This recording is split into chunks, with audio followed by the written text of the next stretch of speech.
Assalamualaikum warahmatullahi wabarakatuh.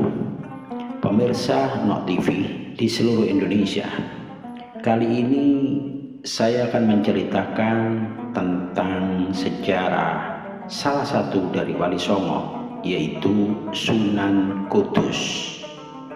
Di antara santri-santri paling kesohor dari alumni pesantren Ampel Denta yang didirikan oleh Sunan Ampel, terdapat sosok Ja'far Shadiq atau yang lebih dikenal dengan sebutan Sunan Kudus. Sunan Kudus menjadi salah satu anggota Wali Songo yang menyebarkan agama Islam di tanah Jawa, tepatnya di daerah Jawa Tengah dan sekitarnya. Beliau lahir di Kudus pada 1400 Masehi. Sunan Kudus hidup di era kerajaan Hindu Jawa yang sedang runtuh dan agama Islam baru mulai menyebar di daerah Jawa. Ja'far Shadiq lahir dari keluarga bangsawan kerajaan Demak.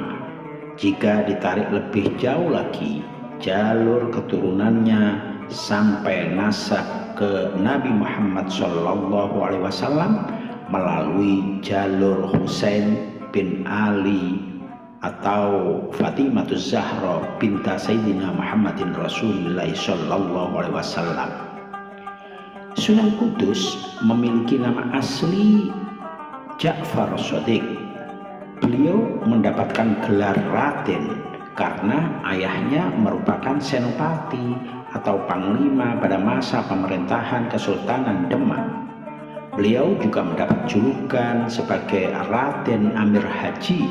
Hal ini dikarenakan sewaktu naik haji, Sunan Kudus selalu mendapatkan peran sebagai pemimpin rombongan atau amir.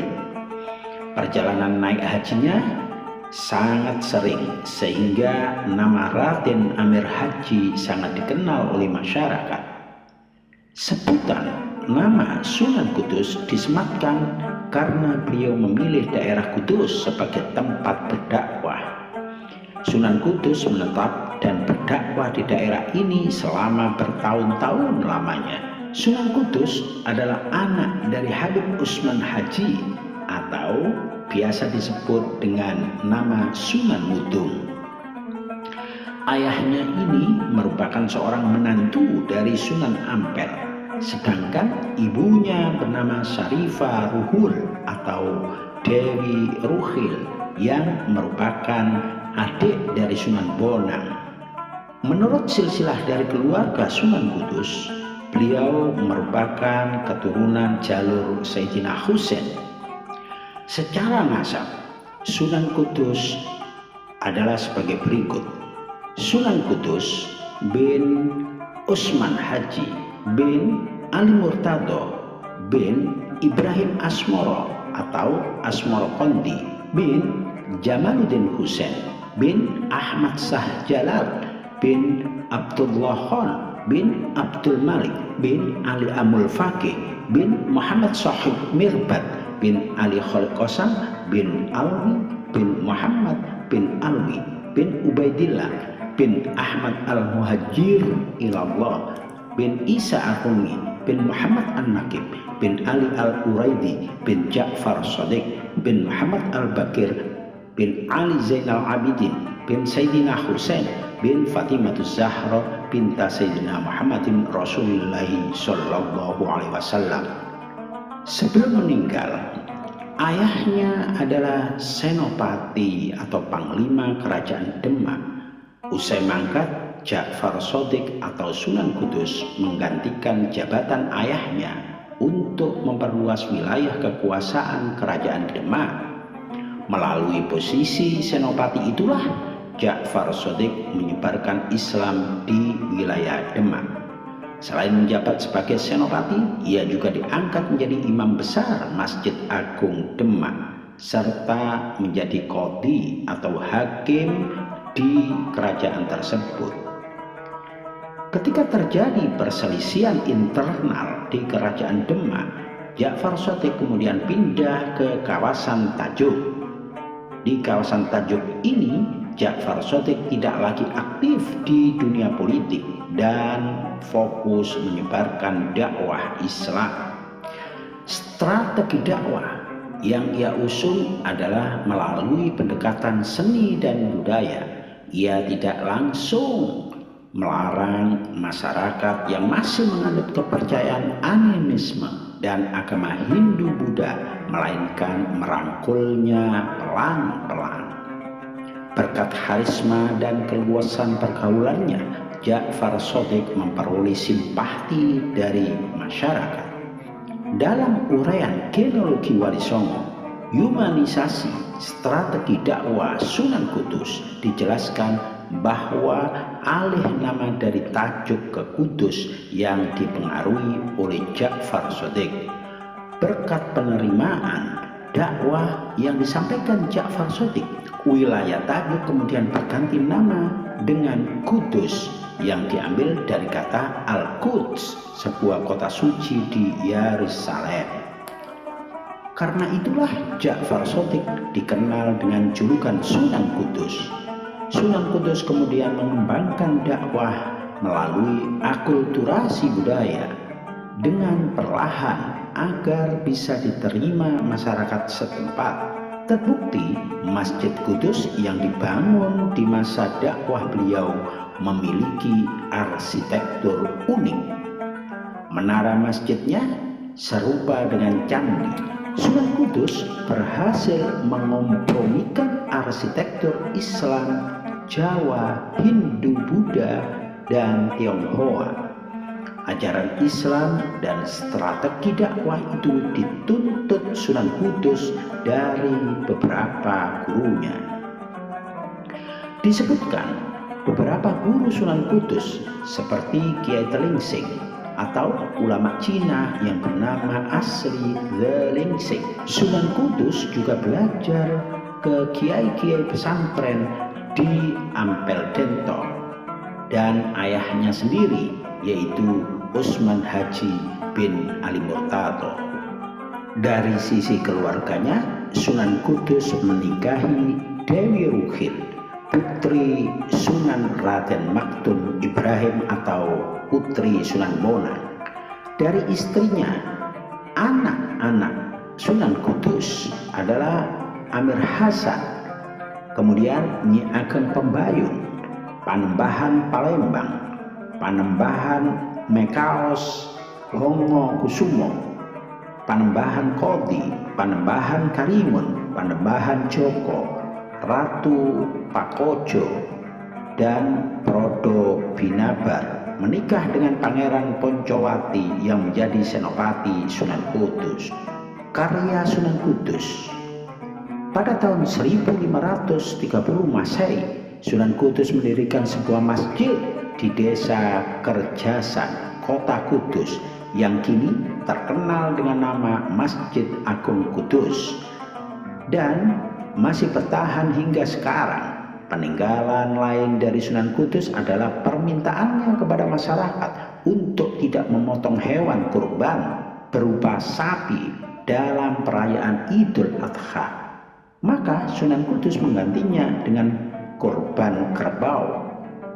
Pesan untuk memotong kurban kerbau ini masih banyak ditaati oleh masyarakat Kudus hingga saat ini. Sunan Kudus dikenal sebagai tokoh yang memiliki toleransi beragama sangat tinggi. Diketahui kalau Sunan Kudus memiliki toleransi beragama yang sangat tinggi, beliau sangat menghargai agama lain yang ada di Pulau Jawa seperti agama Buddha dan agama Hindu. Pernah diceritakan kalau di masa awal berdakwah Sunan Kudus ada sebuah kejadian yang hingga saat ini masih sangat diingat oleh masyarakat kota Kudus. Suatu hari beliau membeli sapi yang disebut dengan Kebo Gumarang. Sapi ini ukurannya sangat besar sekali dan didatangkan langsung dari India menggunakan kapal besar. Sapi yang ukurannya besar ini tentu saja menarik perhatian masyarakat karena kandangnya tepat berada di pekarangan rumah yang bisa terlihat dari jalanan. Di masa itu, masyarakat kota Kudus mayoritas beragama Hindu karena Islam baru mulai masuk pada saat Sunan Kudus datang ke sana. Masyarakat yang melihat Sunan Kudus memelihara sapi berukuran besar itu pun penasaran dengan apa yang dilakukan oleh sang pemilik. Dalam ajaran Hindu, sapi adalah hewan suci karena dianggap sebagai kendaraan yang digunakan oleh para dewa. Oleh karena itu, rasa penasaran mereka sangat tinggi dan membuat banyak orang berkerumun di depan pekarangan rumah Sunan Kudus setiap harinya. Sunan Kudus yang melihat hal tersebut akhirnya keluar dari rumah dan mengatakan kalau sapi yang ada di pekarangannya ini adalah peliharaannya dan tidak boleh ada yang menyakitinya, apalagi membunuhnya. Beliau pun menceritakan kalau di masa kecil dirinya pernah ditolong oleh seekor sapi saat sedang dalam keadaan bahaya. Oleh karena itu, sebagai ucapan rasa terima kasihnya, Sunan Kudus melarang pengikutnya untuk menyakiti dan membunuh sapi. Beliau juga mengatakan kalau salah satu di antara surat yang ada di Al-Quran ada surat yang bernama surat Al-Baqarah yang memiliki arti sapi dalam bahasa Arab. Mendengar hal tersebut, tentu saja masyarakat pemeluk agama Hindu jadi terkagum-kagum dengan sosok Sunan Kudus dan mulai bersedia untuk mendengarkan ceramah serta dakwanya. Sebagian dari mereka bahkan ada yang mempercayai kalau Sunan Kudus ini adalah titisan Dewa Wisnu. Pendekatan dakwah Sunan Kudus juga mengambil jalur arsitektur. Jadi saat beliau akan membangun sarana dan prasarana untuk digunakan oleh masyarakat setempat, Sunan Kudus menggabungkan corak dari agama Islam dan Hindu. Salah satu bangunan yang memiliki unsur arsitektur Islam dan Hindu adalah Menara Kudus. Sunan Kudus berdakwah ajaran Islam, tapi beliau masih menghormati orang-orang yang memiliki kepercayaan agama lain dan tidak mau memaksa mereka untuk masuk agama Islam. Sikapnya inilah yang justru membuat orang-orang setempat merasa sangat segan dan sangat menghormati Sunan Kudus, sehingga lambat laun mereka akhirnya bisa menerima ajaran beliau, yakni ajaran agama Islam. Meski membutuhkan waktu yang cukup lama dalam membangun kepercayaan masyarakat setempat, Sunan Kudus tetap berusaha tidak menyerah untuk menyebarkan ajaran agama Islam di Kudus. Selain menggabungkan unsur Hindu ke dalam arsitektur bangunan, Sunan Kudus juga menyempurnakan alat-alat pertukangan yang berhubungan dengan teknik pandai besi, kerajinan emas, dan keris pusaka dengan unsur Islami. Jadi, di dalam kerajinan-kerajinan tersebut akan diselipkan ukiran berupa ayat-ayat Al-Quran. Selain itu, Sunan Kudus juga meninggalkan sebuah ajaran yang bernama Gus Jigang. Ialah sebuah ajaran Sunan Kudus tentang bagaimana hidup di dunia dan di akhirat yang diajarkan kepada pengikutnya yang tersebar di kota Kudus dan sekitarnya. Gus Jigang adalah sebuah akronim dari Bagus, Ngaji, Dagang. Gus berarti bagus, Ji berarti ngaji, Gang berarti dagang. Dalam artian bagus akhlaknya, rajin mengaji, dan pandai berdagang. Gus Jigang sendiri telah melekat kuat dalam kehidupan masyarakat Kudus, terlebih jika memusatkan perhatian ke Kudus Kulon, yakni pusat peradaban agama Islam di kota Kudus. Sunan Kudus mengajarkan kepada masyarakat Kudus dan sekitarnya bahwa selain mementingkan kehidupan duniawi, harus juga diimbangi dengan kehidupan akhirat, sebagaimana yang telah tercermin dalam ajaran Gus Jigang itu sendiri. Tak heran jika kota Kudus telah berkembang pesat dalam perekonomian dibanding beberapa ratus tahun yang lalu, seperti dalam industri rokok. Kota Kudus dikenal sebagai kota kretek, yakni kota akan sejuta industri rokok yang telah mengantarkan Kota Kudus dalam kancah nasional. Sebuah manuskrip kuno di Leiden berisi Sunan Kudus, menggambarkan sisi yang jarang dibahas dalam cerita, tutur, dan film. Manuskrip ini berisi cara Sunan Kudus menjelaskan akidah Islam. Manuskrip tulisan tangan terawat dengan baik di perpustakaan Universitas Leiden, Belanda. Pada halaman 4 terbaca, Sunan Kudus menjelaskan akidah yang benar, yaitu Bismillahirrahmanirrahim wa bihi nasta'in. Punika reke dipun sami angestoaken miwa anglampahanna ingkang ngandika susuhunan ing Kudus amaretaken pasti ning kaweruh teksing tekot lan kang tinekotaken yen ana atakon apa tekot ira, maka sawrana katakone tekot ingsun idep weruh pangandel ingsun saking sih nunggrahaning Allah Ta'ala kang andadekaken alam weruh duwintah dening kewibuhan sifat hayyun urip ing saking sih nugrahaning Allah wonten sireke patakena kang saparkara apa tekad ira mongko sawrana tekad ingsun idep kanugrahan anapun tegese idep kanugrahan kang sinungkero anampani kanugrahan dadi tantumingal ing liyan malih dening amang wang pahesan kanugrahan minangka tilas cina ning nugraha tegesing wawayangan kanugrahan. Artinya di dalam asma Allah yang maha pengasih, maha penyayang, dan dengannya kami memohon pertolongan. Ini adalah ajaran yang harus diyakini kebenarannya dan juga harus diamalkan. Ajaran dari Sunan Kudus yang mengungkapkan pengetahuan yang wajib, yaitu makna akidah dan apa yang diyakini. Bila seseorang bertanya, apakah akidahmu? Maka jawabnya pertanyaannya, akidahku adalah citra, pengetahuan, dan keyakinan. Keyakinanku datang dari anugerah dan welas asih Allah yang maha agung, yang mencipta dan membagikan pengetahuan. Yaitu misalnya sebagai satu contoh adalah dampak niscaya dari sifat Allah hayyun, maha hidup, maka makhluk diberikan hidup dari welas asih dan anugerah Tuhan. Kemudian lagi sebuah pertanyaan, yang lainnya apa akidahmu?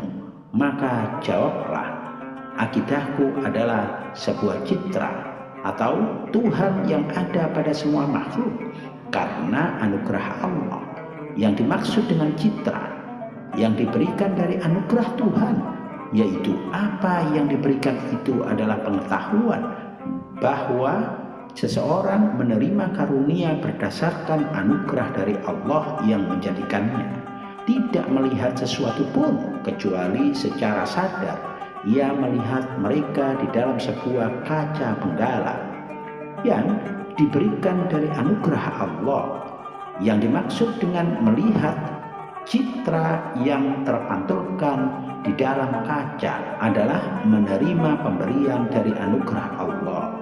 Dalam fragmen di atas tampaknya Sunan Kudus mengantisipasi pertanyaan yang jamak terjadi bagi seorang dai di masanya.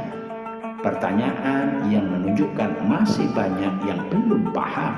Buktinya bukannya tidak mungkin. Pertanyaan itu juga menunjukkan masih banyak yang masih belum memeluk Islam. Apa akidah Islam sebenarnya? Dalam menjawab pertanyaan ini disebutkan Sunan Kudus menekankan bahwa Allah Esa, sehingga konsekuensinya seluruh makhluk adalah ciptaannya. Lebih lanjut disebutkan bahwa alasan dari penciptaan ini adalah karena Allah memiliki sifat Rahman Rahim. Dua sifat utama yang awal sekali muncul dalam Al-Quran. Pada tataran makhluk, dua sifat ini adalah panduan mereka untuk bisa melihat citra dan tanda ilahi pada seluruh makhluk. Bahkan betapa menyeluruhnya sifat kasih dan sayang ilahi ini, sehingga pengetahuan seseorang bahwa Allah memiliki sifat Rahman dan Rahim adalah dampak dari sifat Rahman dan Rahim itu sendiri. Dengan demikian, kita menjadi muslim yang rendah hati karena menyadari bahwa segala kebaikan yang secara lahiriah dari kita sebenarnya adalah anugerahnya semata. Demikianlah sedikit cerita daripada Sunan Kudus. Mudah-mudahan bermanfaat.